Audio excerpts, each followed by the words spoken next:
So it's interesting. Really, I'm just mind blown, honestly. Well, I guess lay it out a little bit. I am well traveled. I've traveled um, less than some and more than a lot, but in the United States, particularly, there's when I say I'm well traveled, I worked in the medical field and for other companies that were non-medical as well, and I had to jump on a plane or drive or ride the train or however. And the train's my favorite way, by the way, but that's irrelevant. But I've been well traveled all my life. I've traveled all my life. I've been a nomad. And up until I started getting older, like into my mid 40s. I'm 57 now. Um, I noticed a huge change, a massive change in people's behavior, I think, and the things going on in the community. And it's just so complex, you can't really put it all into words, so bear with me trying to gain a perspective of what I'm saying here. But it's definitely like there's more chaos. There's more by or like there's more of a polarity in people. There people are, oh, I'm a Republican, I'm a Democrat, I don't know. And I see all the comment sections and all these various news apps and social media, and no matter where you turn now. I mean, I gotta be not the only one that's noticing this stuff. I mean, I wonder if I'm alone. So it's like nobody seems to talk about it. And when you bring it up, that hey, this shit ain't right. This shit is getting ready to get on. I mean, it's really like I walked down the street from the store yesterday, and I was on the phone with a friend, and I was walking by this gentleman who was probably my age or older. He, I was just on the phone talking and just walking, but he was like kind of scared of me. I could tell his behavior. He was just, and I wasn't being, other than just loud, just on my phone or whatever. Hi, talking to my friend. And it was bizarre. It was bizarre. I thought later, I was like, it's pretty sad when we're all scared of each other. But when I walked by that guy, I said, you're safe, sir. I said, you're safe, sir. And he was like, oh, okay, kind of relaxed. I was like, man, isn't that terrible? And I just moved to this neighborhood, it's like, it's not really that bad, but it's like, I think it's like this everywhere now. This isn't a bad neighborhood. This is like a middle class, or was. It's not anymore, I think. I think everyone here, there's a facade. There's a lot of military guys here. I notice that. I keep seeing guys in uniforms. So, but, and veterans, okay. So, in this building here, and across the street over there, and next door neighbors over here. So, that makes me feel a little better, to a degree. There's a lot of people that don't speak English, but that doesn't mean anything to me either, unless they're um, desperate and trying to escape and trying to hide. I gotta watch, like, okay, is it gonna be like troops storming the neighborhood, looking for people, and those same troops aren't nice just to, or they're not just mean to people of color. They're mean to everybody a lot, quite often, very much so. I mean, that's always been my experience. And I've been in riots. I've been in, um, you know, inner city situations where there was mobs and stuff going on. Not recently. I wasn't. I was like stayed away from the cities during the 2020 riots.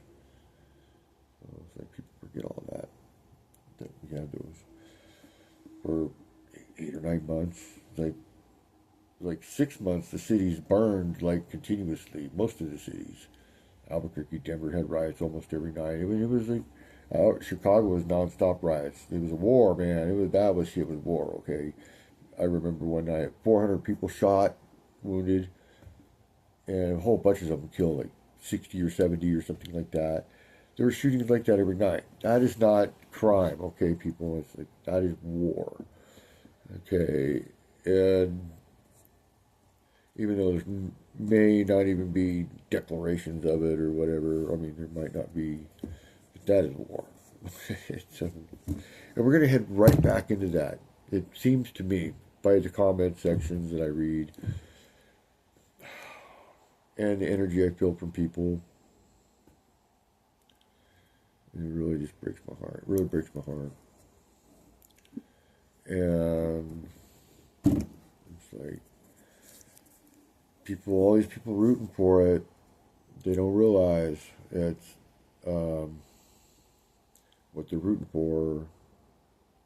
It's going to be really, really just extremely desperate. Extremely. They think, oh, they're on a side, so they're safe. I feel safe because I'm yelling at the top of my lungs for Trump, or I'm yelling at the top of my lungs for Biden or Kamala or whatever. I don't even get into any of it anymore, ever. I'm not doing any of it. I don't want nothing to do with any of it. I read the comments on the comment section, and I'm like, oh, man. Both sides. I don't care. If you're one yelling at the other one, what, because of Democrats, then you're part of the problem. If it's a Democrat yelling at a Republican, that person's part of the problem. Okay, I mean, you're adding to, you're yelling. Well, we got to stop. We got to do. We got to. No, it's like, I don't know. There's just something wrong with it. There's something wrong with it. I don't know. I don't know. I've been around a lot of like violence, and I've seen a lot of bad things happen to people, and I don't want to. I don't want to be part of it anymore. Yeah. So it really just disappoints me. So, and the food stamps getting cut off. I don't care who says what. I mean, if you shut people's food off, no matter what, okay, lockdowns ruin the economy in large steeps and bounds, man. And I don't care who did it, Democrat, Republican. I just don't even care. Okay, I'm looking at it from a demographic-minded perspective. If you shut down people's food stamps after their economy has teetered on the brink for the last 5 years, I mean, how, even if you want them out of your country, or and you don't want people to be jobless, and you call them lazy, and you think they're fat and lazy or whatever. I see the comments. It's terrible. Why would you say that to somebody? You never say that in person. I would never say that in person. I don't think that way or say that kind of thing in private either. So, I mean, why hurt somebody's feelings like that? That's just, who are you to determine whatever circumstances that could happen to somebody or whatever? You don't know. I don't know where this evil rhetoric comes from. It's just astonishing to me to see so much of it. It's astonishing to me. And people still saying, oh, literally, my brother told me today, I've lost my ever-living love of mine, basically. He didn't say those exact words, but he's like, because I said, dude, he just wants to ignore it. He's a vet, too. He's been a year in Afghanistan. You know, and he lost friends over there, and, you know, he had to be, I saw some of his footage of his war footage of his unit, and, yeah, so he's like, but he's like, everything's fine.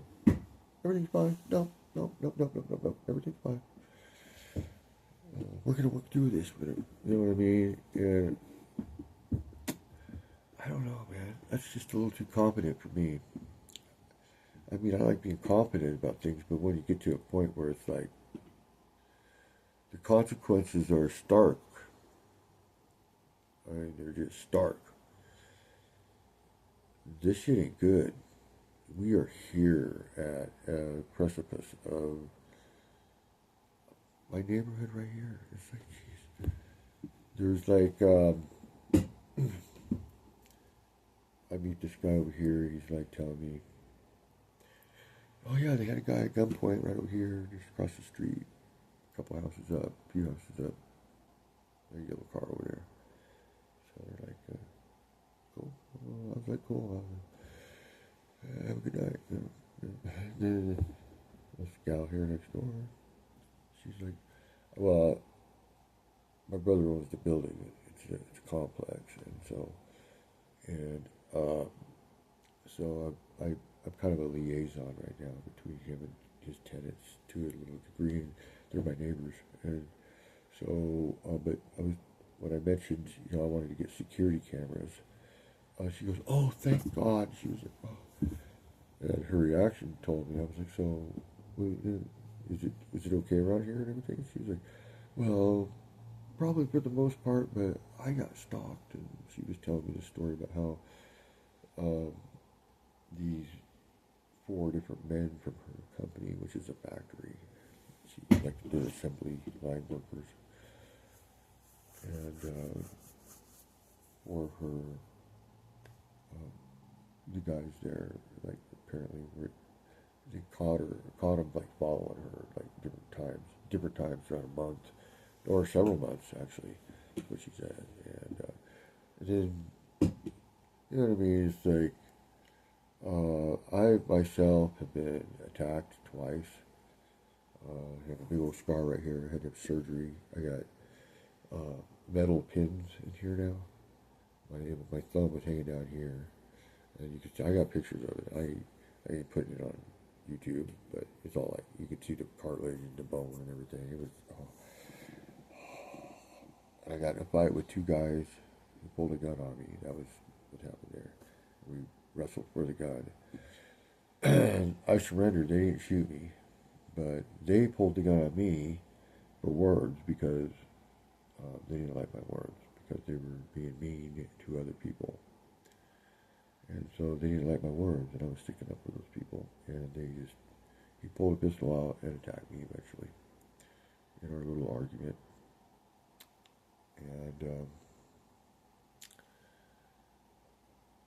And there was my nephew. Okay, my nephew attacked me.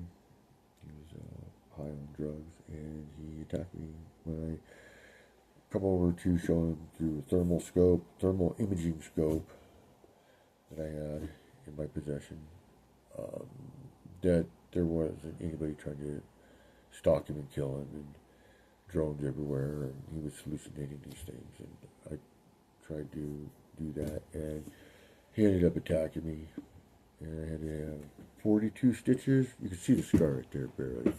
They did a good job. The 42 stitches inside and out. And there it is. Yeah, clear to the bone almost. It was like just a little bit from the bone. Bam. And I bled out bad, pretty bad on that one, for a long time. I didn't realize I was injured that bad. So, that was just a couple years ago. I could go on and on, man. I know so many people have died.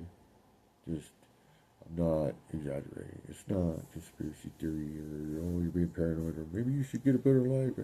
It's not just me that have had these experiences. It's my neighbors and just other people everywhere. In the region that I was just in previously, I'm in a suburban area now. I previously was in a rural area. And that's why when I hear, well, it's just mostly in the big cities. No, it's not. Living out in this rural area, I picked a guy up who was walking down the road. He was carrying a couple of tools over his shoulder, and I could see his truck sitting up on the road, probably half a mile away, maybe a little more. But I was like, "You need a ride?" And sure, he jumped in and put his tools on the top of my little Subaru, and I gave him a ride up the road, and he was going to the place, and he asked, "Oh, he was going to them. He was like, I was like, where are you going? He was like, oh, and he mentioned, do you know so and so and so and so? I was like, yeah, those are the guys that pulled a gun on me, and I had to have emergency surgery. I was like, I didn't say that to him actually. I said, stop. I was like, where's it at? Where's it at? It's up here. And he's like, yeah. He was like, is there something wrong? And I was like, sir, with all due respect, nothing to do with you at all. But if I go there, I could get into a gun battle. Because the next time those guys pull a gun on me, I got a shotgun right here. And he saw my shotgun and a pistol too. I was gonna, you know what I mean? It's like protect myself. And I didn't want to have to deal with something like that. I didn't want to do something. I didn't want to um, them pull a gun on me and then I have to shoot them. Um, and they're known for being mean. These two guys, they're just known for being mean. And most people, everybody hates them. It seems to me most people just don't like these guys. And the same family brood of people, which is a uh, daughter to the guy who attacked me, pulled the gun on me, and injured my thumb. He's, he's his daughter boyfriend is all part of the same brood, and he shot the same guy uh, with 17 bullets and killed him. That I picked up and gave a ride. And this is a true story. I promise you. Promise you, it's true. And um, that happened 3 miles from where I lived, and that was my closest neighbor to the north. Well, my closest neighbor directly north. I had another neighbor that was about 2 miles away to the northeast, and then I had a neighbor. My closest actual neighbor was like 400 yards away, and they robbed the place too. They robbed the place that I was in, and stole the person's guns that used to live there, and all. There was ammo stolen. There was jewelry, that kind of thing, stolen too from another person too. And I was asked to watch this place because so many people are stealing things, and there's chaos down there, man.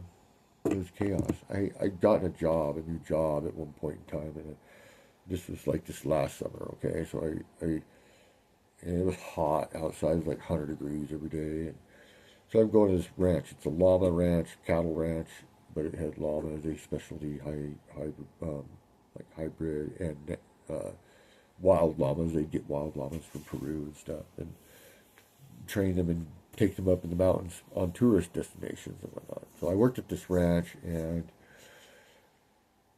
before, but I worked there a few times before over the course of my life, right? And they all know me and everything, but I show up, and the manager of the ranch, he's like, "Oh yeah, the police just left." You know, I was like, "What? What's going on?" He's like, "Yeah, man, they were shooting guns over my house, so I shot guns over them, and I almost shot one of them." And I was like, "Whoa!" And then he's like, "Yeah, you're hired," because I was looking for a job, and I was like, I needed it so bad too. I needed the freaking job. I needed the money, and I was like. And he was like, yeah, can you spend the night right up there with Scott and watch the cows. Just watch the cows. And, hey, if you see anybody else coming, man, call the police or call. I was like, yeah, okay, I'll do that. So I worked there for a couple more weeks. And just practically just going to further debt because it's distance from my place to there. And leaving my place was precarious too because people were constantly, right here. There it is. People are constantly like, well, I've been stalked there too. I've been stalked there. Two different people, two different individuals, and counting the ones that robbed more of the owner's belongings. I mean, they weren't like threatening stalks. They were just like, but the two other ones were dangerous stalkers. One is a diagnosed psychopath. The other one was, yeah, and I had another incident too. But yeah, it was like people came and messed with me. I didn't go out looking for them and say, "Hey, come over, can you come over and hang out and No, I was a recluse, very much reclusive person. These events came to me, these people. And one stole my car. Okay. Yeah.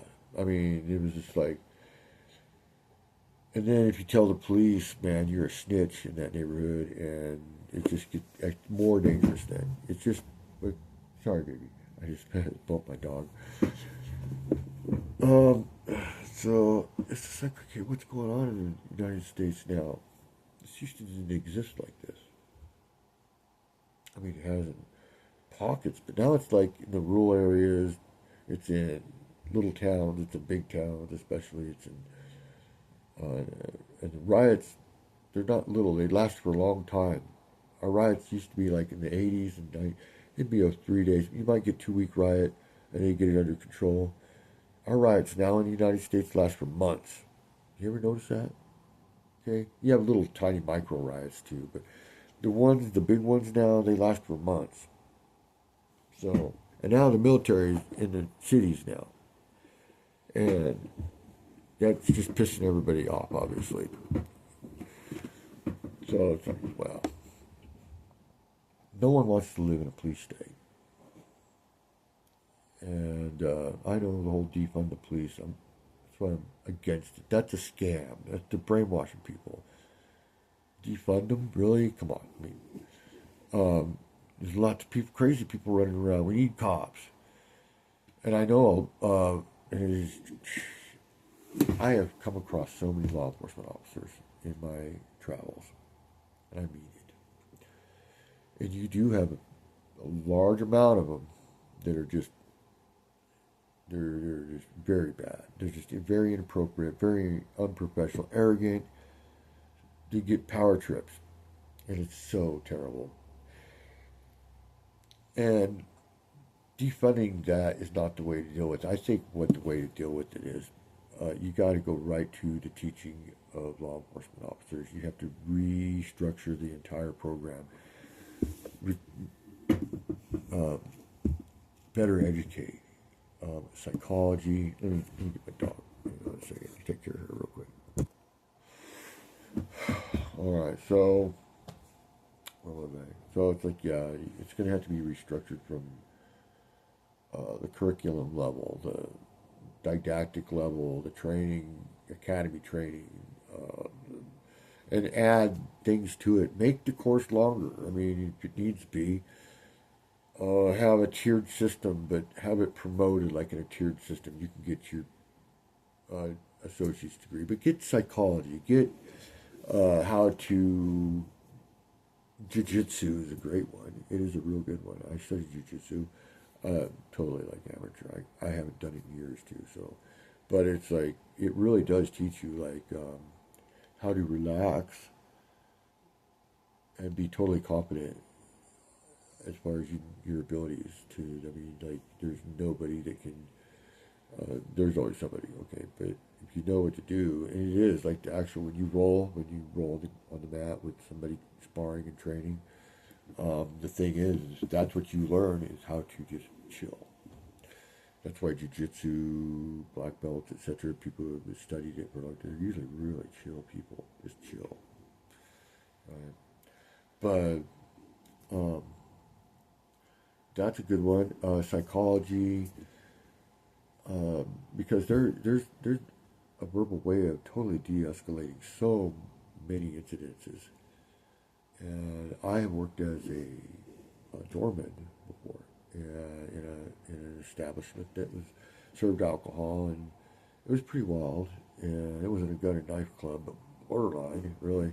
Uh, we screened them at the door, and that's why we kept it from being a gun and knife club.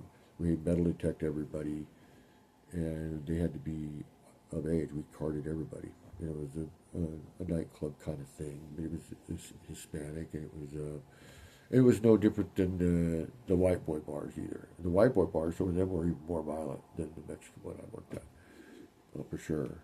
Okay. So it was like that's not a racist thing. I just worked at a Mexican bar that was, it was a bar. They served alcohol. Anyway, so I had to handle people out of there, and one of my tricks was that it was a Nevada facility, so It was easy to get the alcohol. Like you could just drink out in the street, right? At this time, and so I had a thing going with the bartender. Hey, yeah, I got your six. You trust me on this. Like, and if I saw somebody I needed to get out of the bar, I'd be like, hey, Mary, I saw what he's drinking or whatever. I might have to ask him, hey, what are you drinking, man? Come here, come here. Yeah, I got a couple questions for you, dude. Let's go out here where we can hear and get him out. So get him out. I used to get him out the door that way, and I'd be like, hey, okay. Then I could deal with it out there. You know what I mean? Protect people because you didn't want escalations happening while somebody could get knocked down and hit their head on something that didn't have anything to do with anything, or a gun gets pulled or a knife. You know what I mean? So, but there's a way to de-escalate things without causing more chaos, and I think the police lack a lot of that ability. They're so do what I said now, and just people are tired of that shit. People are like tired, clear over to here with that, and I hear people's comments. I'm not going to do anything ever, but I hear people's comments that when shit hits the fan, blah, blah, blah, you know. Oh yeah, they're the enemy, Now, and I relay that message to other people, and they think, I have to clarify to them that I'm not saying that I'm going to ever do anything. Let's get that clear. I was involved in a couple of wars, and I wasn't a soldier. I was a diplomatic liaison for a humanitarian effort. I went to Sarajevo, and I went to Bosnia and Croatia. And I was involved logistically with the wars in Kosovo, Macedonia, and Afghanistan a little bit, Sudan. I don't know, there's several others. I know people from all around the world, and we don't want to end up like those places. And when we have this mentality of dominating everyone, whether it be in a comment, and I am not one of those people. I'm looking from the outside in and watching a tennis match, where they're throwing knives and guns at each other instead of fucking tennis balls, okay? And, the United States is like that now. If you're not watching your back when you go to Walmart, I'm not saying being paranoid, but if you're not like at least cognitively aware of your surroundings, man, I guess you haven't experienced nothing happened. I have, I guess, enough times, and I have a bunch of times, and I don't like war rhetoric. It's inappropriate. We need to be peaceful to each other, and so I don't choose no side. I'm done with the whole thing. Local elections, yeah, I'll vote for the dog catcher and the fucking sheriff. I'll vote for the sheriff, and I'll vote for the county level. I'll do that. But I'm just done with this whole it's two-party, corporately controlled to the max, okay? Lobby corruption from top to bottom. What? Well, you picked the lesser evil, that's what you do, right? Okay, no, I'm just done with it. I don't even care. And I've been gradually done with it all my life. Just every time I voted for somebody and it was never a re-election. It was always like I didn't like them the second term they were allowed. It was the president or whatever. It was like, all right, I'm done. And it was just like, it just keeps going that way. So it's like doing the same thing over and over again. If you just keep doing it, I guess that's how I feel. It's like, I'm not going to contribute to it anymore. It just seems not only unproductive but destructive for some reason. And all the war talk and the comments and all the scares me. It scares me. And the idiocy of people. Yes, they think they want war. Oh my God! Well, you'll be ready to die right now because you're gonna run out of food, and you're not gonna hang out with your little kids and all that. You're gonna be like starving, and That's it in a nutshell. The Nutty Show.